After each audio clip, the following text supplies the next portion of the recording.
the 6-drawer dresser into $650 of pure profit.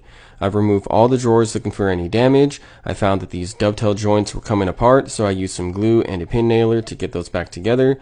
I used 150 grit sandpaper to scuff the top down so that I can find any imperfections, and use some wood filler to fill all those tiny holes and scratches. I then used more wood filler to fill in all the grain on the top so that I get a nice smooth finish. I sand all of that down, and then I sanded the drawers down to bare wood with 220 grit sandpaper. I then primed everything, and then I sanded the legs down to bare wood so that for later. And then I'm using Silks all-in-one mineral paint by Dixie Belle. This stuff, you don't really need a primer or a top coat, but I still opted to prime because lighter colors tend to still bleed through. I do about 3 coats of that with light scuff sanding in between each coat with 400 grit sandpaper. I then use Varathane's oil-based stain in the color Carrington to do the drawers and the legs.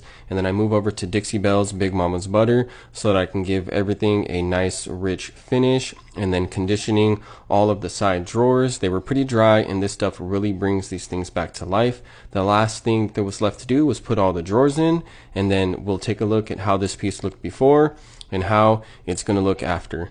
I'm really impressed with the way that this turned out. It was an easy, quick flip. This was $650 of pure profit.